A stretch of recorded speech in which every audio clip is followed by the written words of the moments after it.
Welcome to the SaaS AdLab podcast, where we bring to you the stories of founders, SaaS company founders, entrepreneurs, and executives. My name is Luis. I'm the owner and founder of Fantôm Agency, a digital marketing agency specializing in scaling SaaS companies. And today we have the pleasure of interviewing Gohar Shafique, the founder of Funnel CRM. And today he actually was super kind enough to give us a code that we will be posting later on inside of the whatever copy you see. So that's going to be 50% off your first month on Funnel CRM when you try it out. So make sure you check that out. And to get started, why don't you tell us a little bit more about yourself, Gohar? Where did you grow up? Hi, thank you so much for inviting me to the podcast. So I'm Gohar. I'm a 26-year-old entrepreneur based in Pakistan. Uh, so I started my first venture when I was still in university. I failed a few startup companies then and there, and then that lead me to start my own digital agency. So I started that digital agency, then I grew that agency within a mere time span of 1 year, and then I sold that agency to one of my clients. So after that, right now I'm working on SaaS projects. There are two different SaaS, but I'll be, explaining one of them in this podcast. So that is Funnel CRM. It's a CRM for growing businesses, and especially because I had experience in the digital agency part and as a consultant as well. So it's more focused for the agencies, for the consultants, and for service businesses with one people having websites as a form of query and lead generation, and second for those people who use emails and proposals in their daily lead generation and sales workflows. So funnel crm is basically targeted for those people. That's awesome. And what was one of the triggering moments that, and I completely understand, right, with the agency and everything, I see like the issues with certain CRMs out there. And I want to know, I guess, a little bit more about exactly what it was that you didn't see in the CRMs that are out there. Obviously, there's a lot of big players where you're currently playing, right? You have things like HubSpot and like just a list of CRMs. So what is the one thing, that really, that when you decided to create a CRM, what was it that you wanted to create that was different from whatever was out there already? Uh, so one, all the CRMs right now in the market, they're mostly focused on the sales teams directly, but not on the business owner itself. So because when I was starting out my digital agency and other startups that I had, the one major problem was obviously the entrepreneur has to do sales himself in the start of the business years, right? So during that phase, obviously, if he's not a salesperson or maybe he's new to sales, so all the CRMs that I tried out, normally they were very difficult to use, bloated with features that you won't need at that moment. So eventually, you go back to spreadsheets and emails because it's more fast and convenient, and obviously the volume is not there at the moment. But again, from day first, if the CRM is allowing you to be more, to improve your sales workflow, save your time, so that's a great tool for an entrepreneur, whether it's a CRM or maybe a project management tool, whatever it is. So when we build it out funnel CRM, so we were trying to focus from the perspective of business owner first, and then the sales team, and then the later stages Mm-hmm. uh, of the CRM that comes in. Okay, so that actually leads me to another very good question, and I'm not entirely sure yet, but let's see. Do you have a niche, for not necessarily an industry, or you maybe you do have an industry niche, but essentially, do you have a niche as far as the size of the company that you're going after? Because you mentioned, it's more for entrepreneurs and things like that. Or are you pretty much focusing on smaller teams, or maybe that one person, army that's pretty much handling everything? So it's a lot more simplified when you only have one set of hands touching everything. So is that essentially who you're going after? And yeah, then I'll ask the next question after you answer this one. Okay. So if you talk about the features that we have, obviously when we started out, it was much more simpler, but now it's still the simpler version because of the UX that we have designed. But but if you compare us with the other CRMs, obviously we do have all the features that they do have, but in more simpler and better way that we think.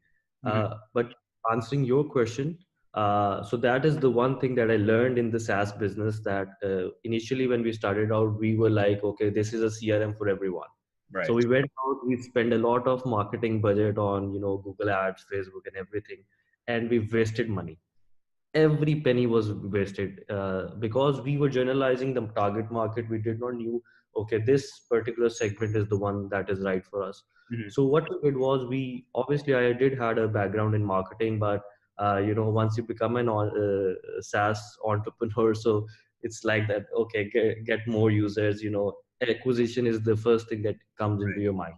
So we wasted a lot of money, but then what I learned was that you need to understand the problem first, and then niche out that problem, and create a messaging or value proposition, that how your tool is solving that particular problems. Mhm. So what we did was, because again,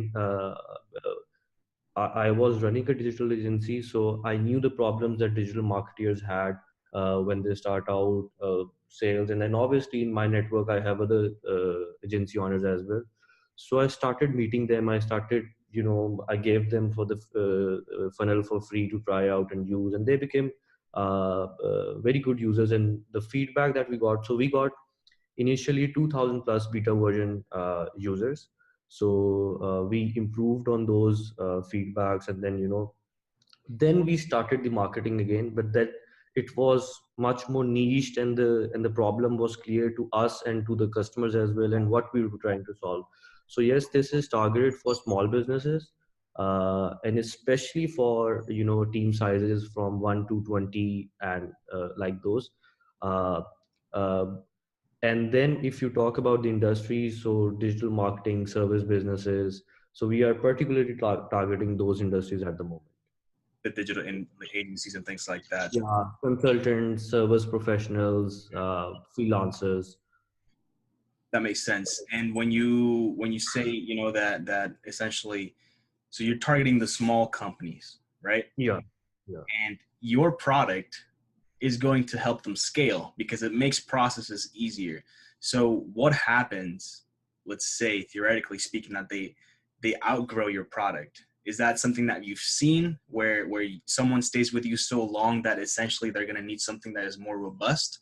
So they're going to be moving to some a CRM that has more features for a bigger team, or do they still stay with Funnel after that they expanded or whatever it is that happens right after they scale?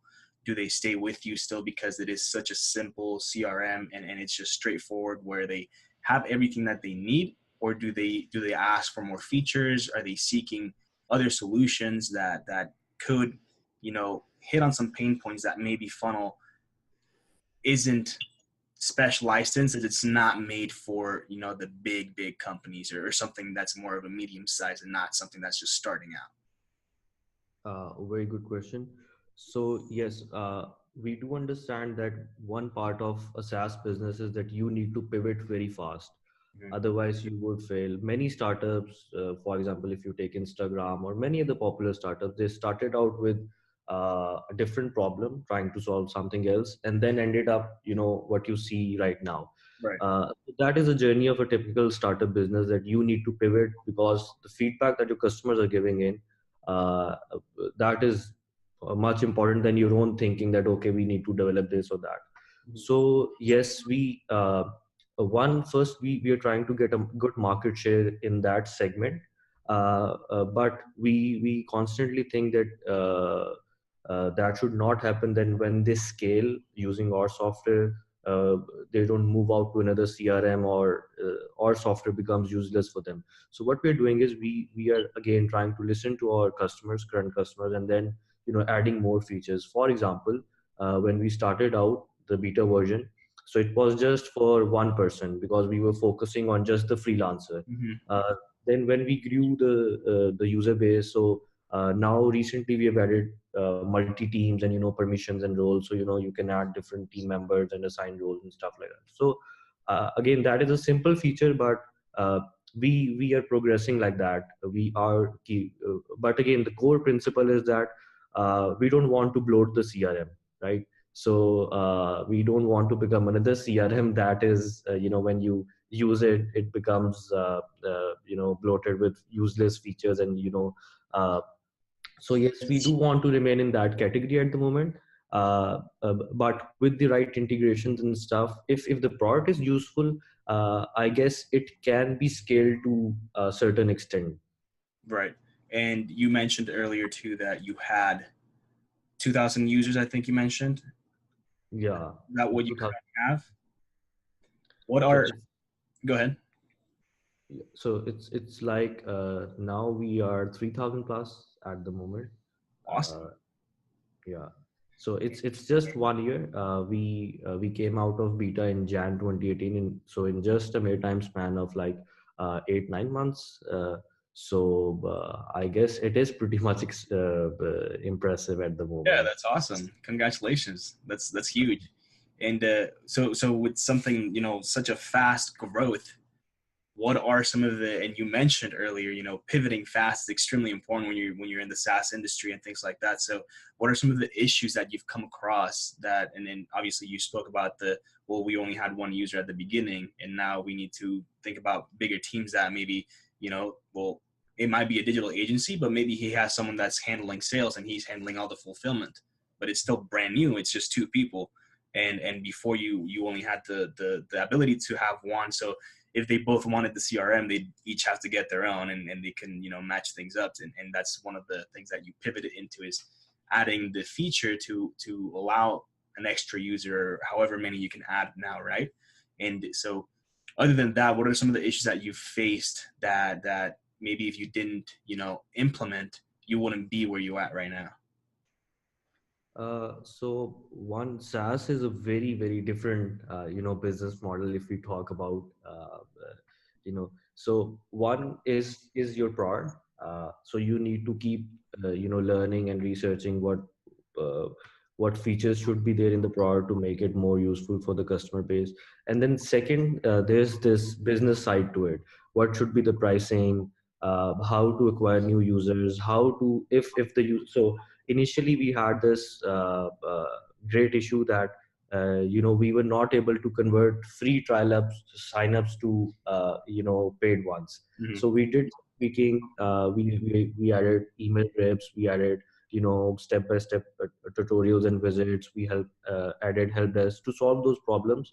But every other day we come up with another new problem, and that's the beauty of becoming an entrepreneur as well, that you see those problems and now you need to solve them. Some Yeah, of them are already solved, you just need to learn and implement it, and some of them are really unique to your situation, so you need to invent a way for that. you got to find them and then you got to execute on them. Absolutely. And that's what makes an entrepreneur. If you can't see the problem, you don't have a solution. So you got to find the problem first. And that's essentially what you're doing on a daily basis. So that's awesome. So I think that is the basic difference between a job and becoming an entrepreneur. Is that, for example, if I was in a job, so if I had some issue, whether I'm a salesperson or maybe a project manager, whatever I am, so I would definitely go to my senior and ask for advice, that how did they did how to learn that. Mm-hmm. So when you're an entrepreneur, your team comes to you, and and sometimes the problem is even new for you as well. So I guess that's the most interesting part in becoming an entrepreneur. I guess that you get to see problems that you have to solve. So there's no senior for you. Obviously, there are mentors, and now learning is It's easier than before. But again, that's a different channel. So for example, I meet so many different entrepreneurs. They've built a very good product, but they fail at marketing. Sometimes they're doing very good at the marketing, but they don't have a good engineering team at the back end. Mhm. So again, so those are again the problems that I guess entrepreneurs fail, and that is the beauty of the entrepreneurship itself. Yeah, exactly. And you actually mentioned earlier that you had an issue when people were trying out the free trial and you weren't able to convert them into a paying user.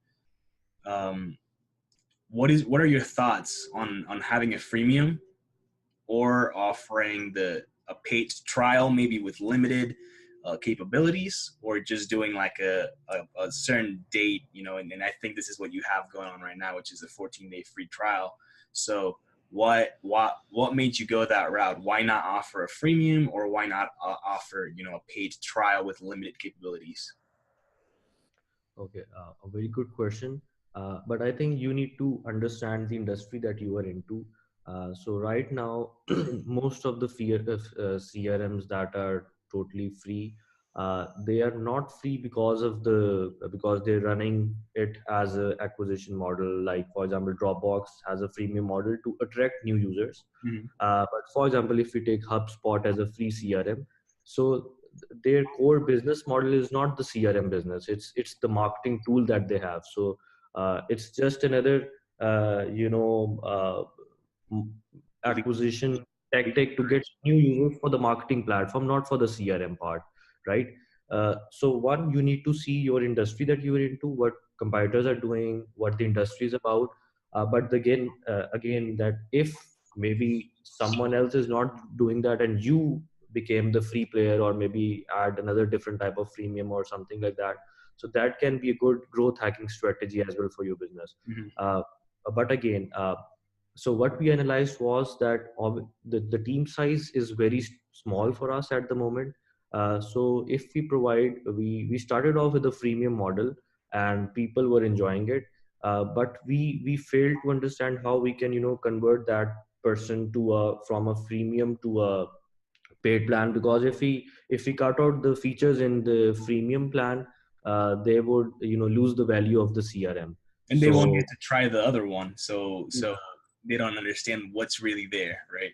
So what we have done is, for single team users, and with all the good features that we have, we, instead of free version, we have researched the price that okay, it should be, for example, $10, that is affordable by someone else. Yeah. And then if you want to scale, so you just need to add more add-ons in that. uh, that will be $39 per month. So based on those pricing, we still have a kind of freemium model. I don't know, not freemium, but more affordable model to try out the product and use it. uh, and again, if you have a good marketing strategy in place, and you're getting signups daily, then I feel that you should move to a free trial plan, because that would actually reduce the time of your cash flows, and it will be better for your business initially.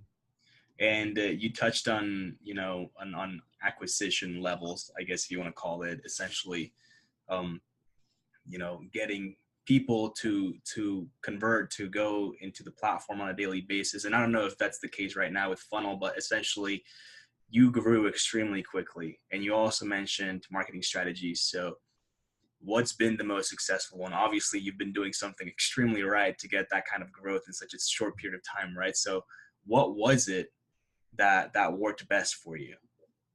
So right now we are doing three different things that work for us. One is the B2B marketing. That is what we do is I've learned that thing in my past experiences, how to market on B2B, for B2B businesses. So what we do is we have LinkedIn uh, tools, and then we have cold email tools. So we send out around 4,000 to 6,000 LinkedIn and cold uh, emails to different type of prospects that we think can use our CRM. Uh, uh, for example, in our case, it is the digital agency owner, for example. Mm-hmm. So we have created that funnel that works for us, and now it's all on automation. Initially, when I was starting out, I was trying to build that, how to make it work. So one, B2B tools using LinkedIn and cold email outreach. Um, so it's a mixture of the right messaging, the automation tools, and then follow up sequence and everything. And the main goal is to get them try out the software, or maybe book a demo for the Mm-hmm. software. So the second part is obviously the paid mediums. When you're starting out, normally what people and entrepreneurs do is they don't invest in paid marketing. They think that's expensive, or maybe they are, low on the budget part.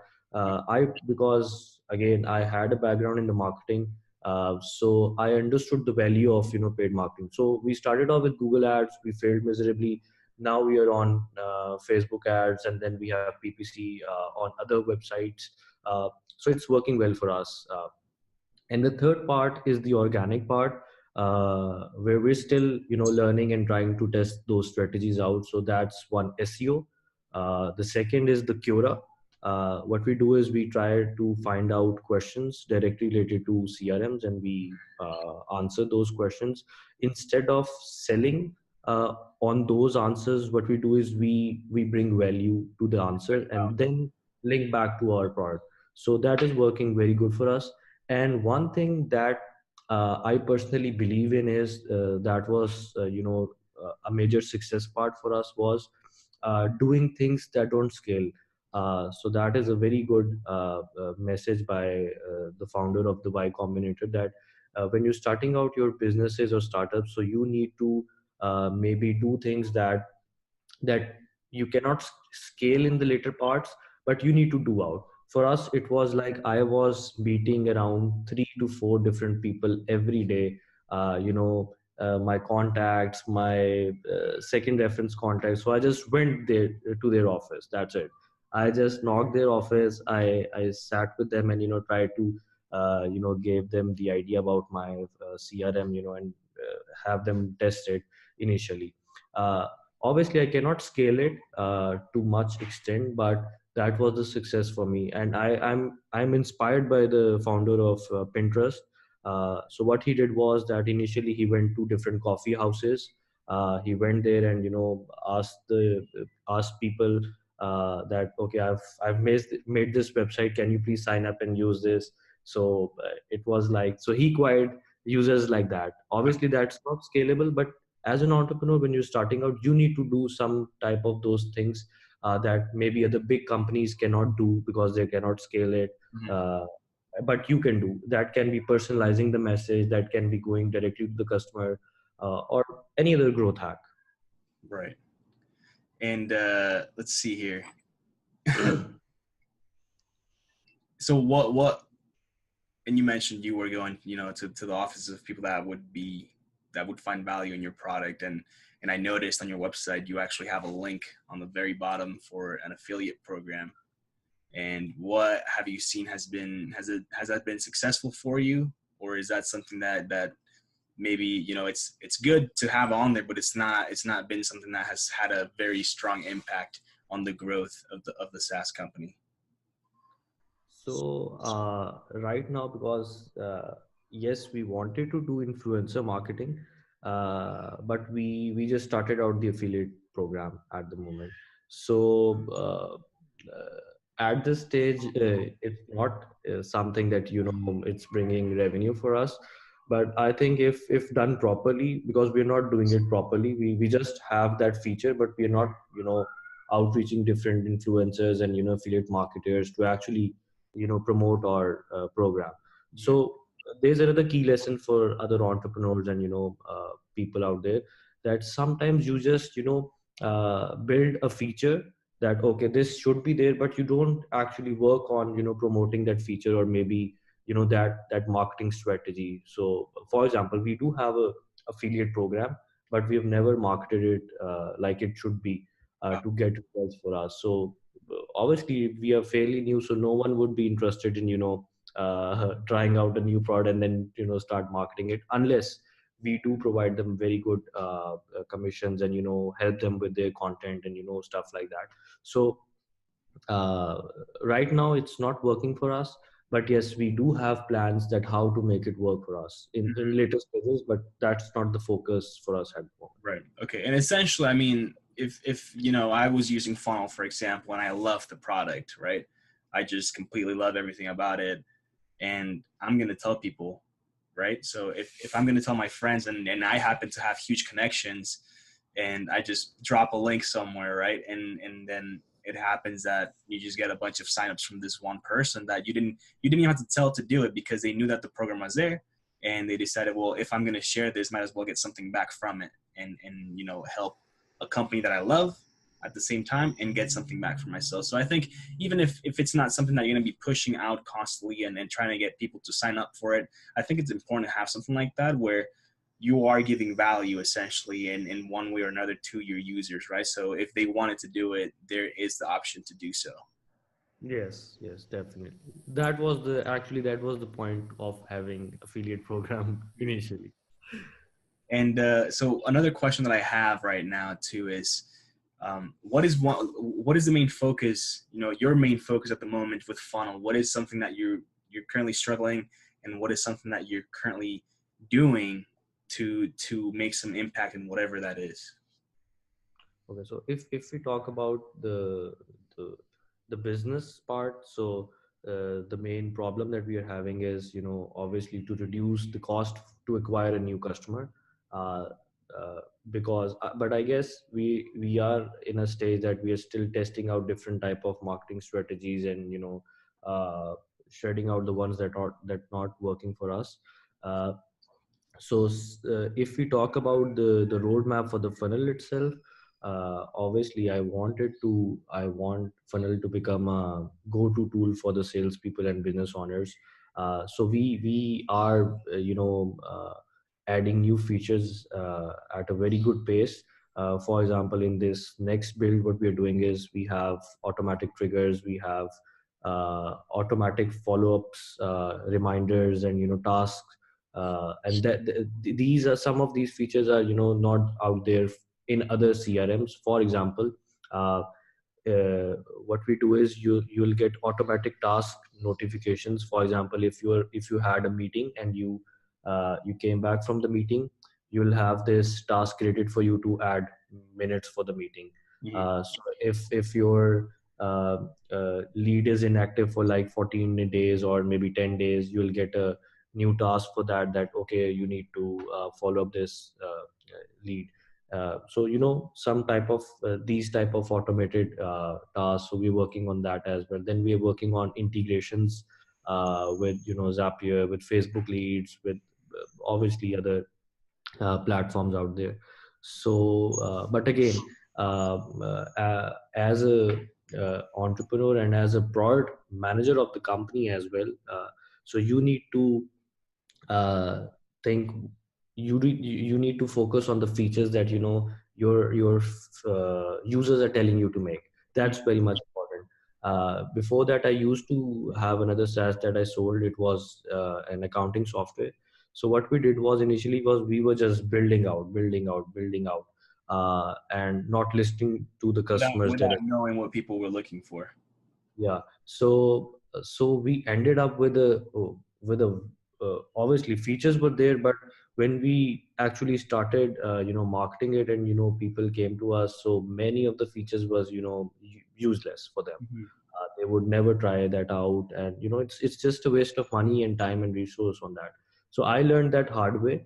uh, but one thing that I think every SaaS owner should focus on is that obviously your product is the main key to everything. So don't just build out things fast, and just so do make things fast, but move prioritize things that your customers want, not that you want. uh, and what is one way that you're doing that? Are you just waiting for people to say something? Are you facilitating, the way for them to do such a thing? Are you sending out surveys to your current users, NPS, surveys, or what kind of information, I guess, what channels are you doing for them to actually do that for you? And a lot of users don't want to give feedback, and I'm one of them. That's like, it depends on the company, actually. And I think that's important to also state, right? If it's a company that I really like, I'll give feedback. If it's a company that I don't like that much, I usually I'll leave negative feedback or nothing. And usually in between, if I'm not missing anything, or if I'm happy with the current product, and I think it's good enough for what I needed, then I won't leave anything. So usually it's if it's something that I love and it's something that I really need, I'll leave feedback. So what are you doing in that case? Are you sending out surveys? Are you sending out NPS? I forgot the rest of that name, but the NPS scores, the NPS score. How are you doing that? So yes, we are doing that as well through emails, and we do have a Facebook community group.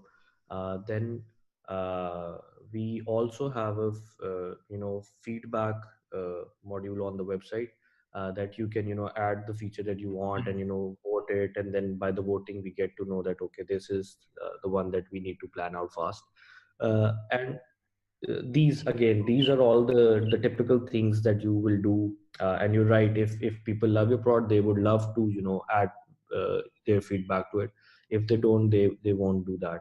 uh, so the second part to it is that uh, we do have a support team, but I personally handle support as well.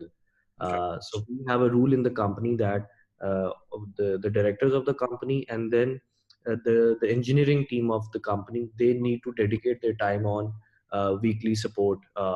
Why is that? Because you need to get hands on to understand the problems that people are having. So Mhm. sometimes my user base is based in US, Canada, Australia. So it's 3 a.m. here in Pakistan, and then I'm replying back to my support and the feedbacks and emails. So when you are involved in these things as a business or as a founder, so I guess it becomes more personal, and your customers usually they love that okay, the founder of the company is taking interest in our problem. So It makes them feel important, and that's what everybody wants. yeah, So, and then again, that is something that you need to do things that don't scale, right? mhm. So maybe initially that's the right time to get involved in the product and support directly, understand, talk to them. Obviously, they are humans as well, so talk to them. So what I've done is, uh, there's one more key element to it. Instead of going so much formal, what I've done is, because I've understood that my target audience is directly business owners and very small teams, not the enterprise one. So instead of being very formal and like that, what I've done is we try to become informal. I try to become friends with my customers, and and once you become friends and build a relationship with them, obviously they'll give you better feedback, they'll give you honest feedback, and and everywhere they will share your product and service. So next time, for example, someone says I need a CRM, if you have a relationship with maybe an influencer, your customer, your other stakeholder, definitely they will mention you on that comment or maybe Right. something. So that is relationship building, that I networking, that I believe every entrepreneur should do, whatever industry they are into. Relate, because in the end it's all about people, right? So if you're good with people, you will scale much faster.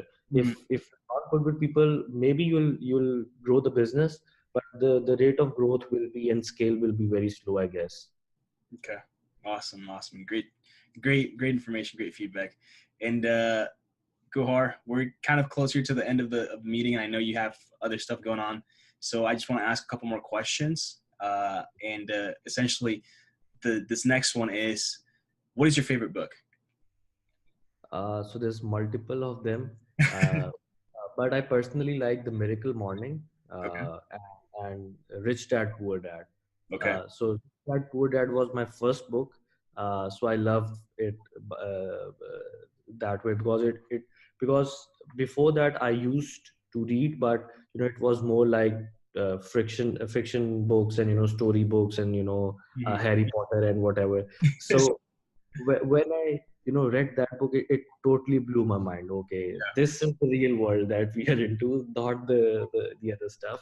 Right. Obviously, that's important as well, but that book just then I started to invest into see, okay, there's another category of books that people need to read and learn.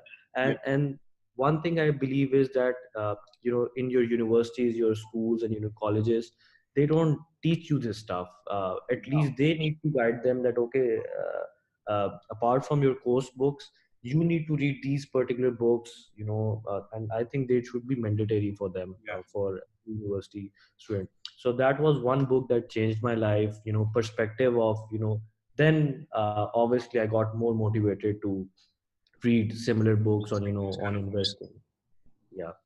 Absolutely. I completely agree with you. I actually used to hate reading throughout all of high school. And then I realized that I was more of an entrepreneur, and people started telling me about these books and all these kinds of things. And I started reading. I think the first book that I read was The One Thing. Wonderful book. I don't know if you've read it before, but it's an amazing book, and I hold it close to my heart, right? So that was the one that really changed my perspective on a lot of things, and really what I wanted to do and focus on. So that's why we're here today. And And then one thing more, that if again you don't want to read books, now what you can do is you can watch good videos, you can watch podcasts, you can watch read simple ebooks, uh, because the goal should be to learn stuff fast. yeah, uh, so if you're not good with one type of medium, for example, if you don't want to read, don't get stuck there. Go to another medium. There's audiobooks, there's podcasts, and whatever, YouTube videos, stuff like that. absolutely. So there's one thing that I learned, that uh, you need to get mentors to scale faster. So one way to get a mentor is one to one as a person, and the Mhm. second way is to learn from them using their content, right? So Absolutely. we live in an age that it's pretty much easier for us to do that. Yeah, and books too. I like to think of books as mentors. You know, it's people that did huge things, wonderful things, and the only way you're going to learn that stuff, because most people will probably don't get there. Let's just say that the person that wrote the book has already passed away. You can't get the information any other way, but it's all written down for you. All you have to do is go and read it.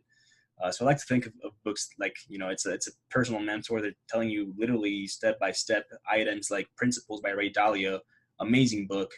It's big, but it's a great book, and it's just giving you everything, from problems to solutions to how when to create principles and things like that. So I think that's one of the greatest books also, and absolutely mentors are huge, and I think everyone should get one. On whatever it is that they want to learn, right? Not just business, but if it's life or whatever it may be. Uh, Yeah, you should invest into different type of, maybe religion, s- whatever, investing, business, sales. So you never know what type of book can change your life completely. It's like Absolutely. that. And sometimes not just book, activities, and some events in the life can also change your, it can be turning point for your life. For example, uh, Steve Jobs got that calligraphy Mhm. class in Italy, and that helped him to create better typography for the Macs and Apple. So you never, you cannot correlate the two things, but Yeah, that helped, right? absolutely. So yeah. Definitely. And do you have any questions for me, Gohar? Anything at all? Uh, yeah, so I know you're a digital agency owner as well. So how do you help SaaS businesses?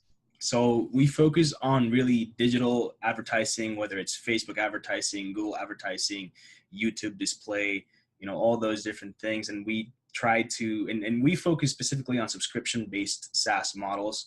There's others, that focus on lifetime deals and things like that, but we like to do the subscription. We've seen the best results with our clients that are subscription based models, and really it's just creating the whole strategy, and really doing the market research, when it comes to who's using the funnel and things like that. Why would someone go for HubSpot, or essentially why would they use Funnel CRM comparatively? Obviously, they have a free CRM, so why, what's making them go that route and not this route, right? So really figuring out everything, and creating funnels for our clients that are going to lead to a high return on investment with their dollars. Essentially, that's what we do here. Okay, great. I'll definitely look at your website and the services that you do, and you never know, maybe we become customers for each other. Definitely, definitely. And yeah, I'll have to try out Funnel. It looks definitely interesting. And like I said, everyone, there is a 50% off code that for the first month that Gohar was super kind enough to give us. And so I'll post that on the links everywhere. And again, thank you, Gohar, for such a great interview. It was an absolute pleasure getting to know a little bit more about you, the story behind the product, and how you're differentiating yourself from the big players in the industry, and really, learning what was able to get you from zero to over 3,000 users in such a small period of time, and really, just learning about a great person overall. Just understanding that there's people that are out there trying to find ways to help other people that are like them. Essentially, it's entrepreneurship.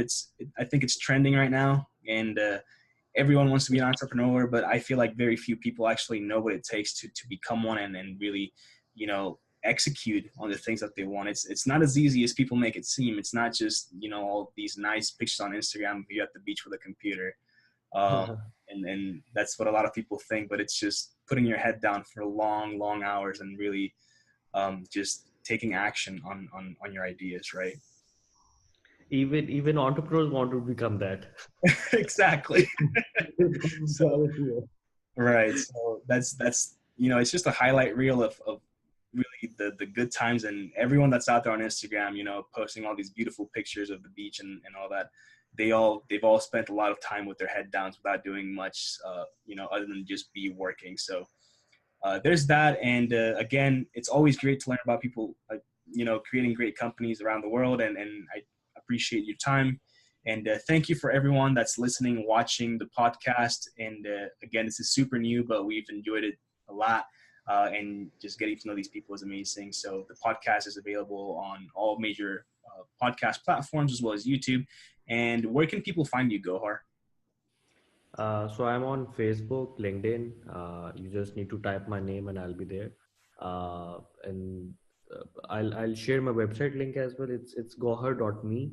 So you Yeah, can we'll put go. your website on the description of everything so they can find you there and et cetera, right? So we'll put just send me your LinkedIn information, all that stuff, and I'll get it added on there so people can find you, contact you, and all that good stuff. And you can find me on Instagram. That's like where I'm mostly, posting if I ever do, but it's camacho.ftm.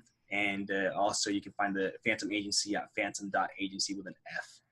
And if you're a SaaS owner, entrepreneur, join our group. It's SaaS AdLab. Just answer the questions and we'll get you right in there. And if you want to be on the podcast, just let us know. And again, thank you, Gohar, for the great interview. And Thank you so much. It was, thank you for inviting me once again. Thank you so it much. was an absolute pleasure. And Yeah. all right, I challenge everyone to go and take action on something that they want to do that's going to change their lives. Bye bye. Yeah.